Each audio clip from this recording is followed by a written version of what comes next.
सुबह से घर में शांति थी। घर की मुखिया सुलोचना जी अपने कमरे में बैठी बैठी भगवान का नाम ले रही है, पर सच्चाई इससे परे थी।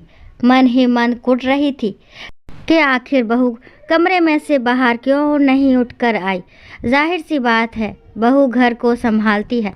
उस घर में यदि एक दिन भी बहू देर से उठे तो उस सबका दिमाग ठनक जाता है। और इस समय तो बहू रोज रसोई में लग जाती थी। जैसे ही अम्मा जी अपनी पूजा पाठ खत्म करती थी, बहू उनके सामने नाश्ता और चाय हाजिर कर देती थी। पर आज तो बहू उठकर रसोई में अभी तक आई नहीं थी। पता नहीं, शायद कल की बात मन पर लगा कर बैठ गई। हाय राम, अगर ऐसा हो गया तो मेरा तो इस घर से पत्ता ही कट जाएगा। पहले सोचा कि बहू को जगा दूं, पर दरवाज़ा खटखटाने की हिम्मत नहीं हुई। बहू को बाहर से आता देखकर सुलोचना जी ने उसी वक्त पूछा, सुबह सुबह बाहर कहाँ गई थी? नताशा उन्हें जवाब देना नहीं चाहती थी, पर फिर भी बोली, मम्मी के पास गई थी। इतनी सुबह सुबह अपने मायके जाने की क्या ज़रूरत पड़ गई? मायका पास में है तो इसका मतलब ये नहीं कि जब चाहा मुंह उठाकर चल दिए, वो भी मुझसे बिना पूछे। मेरा बेटा यहाँ नहीं है तो क्या हुआ? अभी तो मैं घर में बैठी हुई हूँ, सुलोचना जी ने तुनकते हुए कहा। तो नताशा ने जवाब दिया, इस घर में वैसे भी हर काम बिना पूछे ही होते हैं, तो मुझे लगा मुझे भी आपसे पूछने की ज़रूरत नहीं है। ऐसा कहकर नताशा अपने कमरे में चली गई। सुलोचना जी का मुंह फूल गया और वो अपने कमरे में आकर बैठ गई। सुलोचना को चाय नहीं मिली और वह खुद चाय बनाने के लिए चली गई और बर्तनों को जानबूझकर जोर जोर से पटकती हुई चाय बनाने लगी कि नताशा को भी आवाज़ सुनाई दे कि वो रसोई में काम कर रही है। चाय पूरी बन गई, लेकिन नताशा बाहर निकलकर नहीं आई। इधर नताशा अपने कमरे में अपना सामान पैक कर रही थी। सामान पैक करते करते उसे अभी भी यकीन नहीं हो रहा था कि उसकी सास ऐसा कर सकती है। दरअसल कल शाम को सुलोचना जी नताशा के साथ बाजार गई थी। वहीं सुलोचना जी की पायल साड़ी में उलझकर टूट गई। पास ही पहचान वाले सुनार की दुकान थी, वहाँ वो पायल को सही कराने के लिए गई। दुकानदार अंकल ने अचानक पूछ लिया, अब कैसी हालत है बिट्टू बेटी की सास की? उसके इस सवाल से सुलोचना जी और नताशा हैरान रह गई।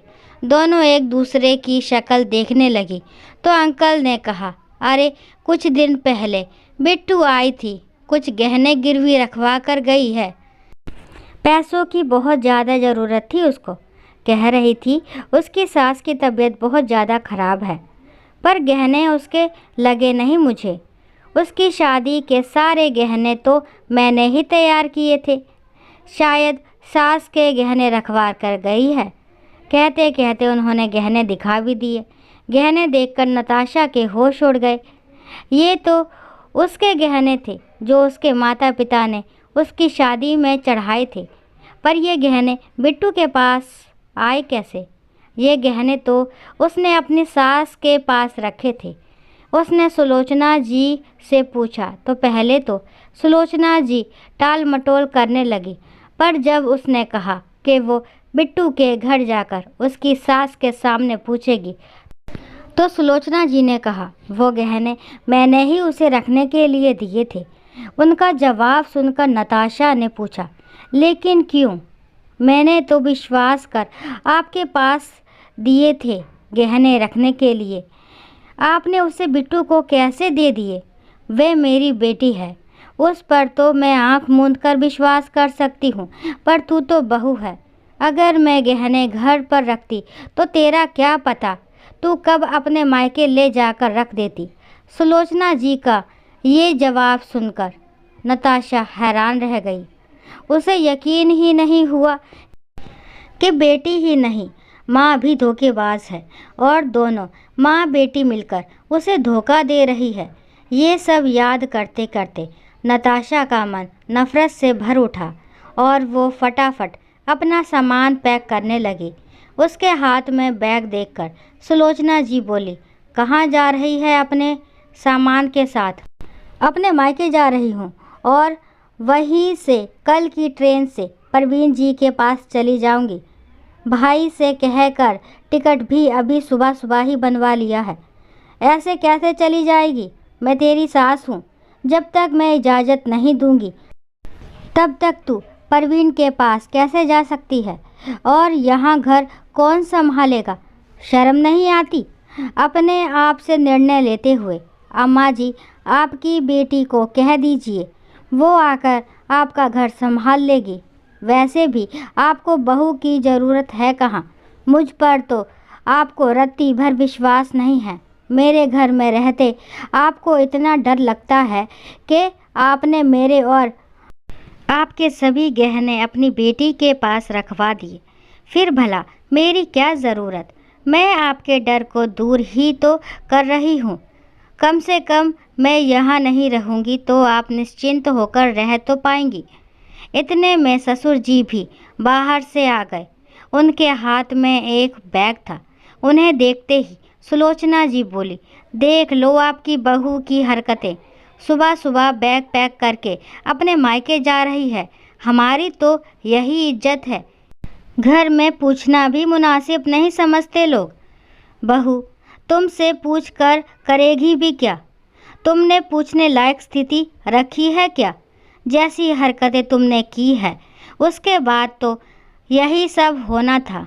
शुक्र करो कि बहू चुपचाप अपने पति के पास जा रही है, ज़्यादा हंगामा नहीं कर रही है।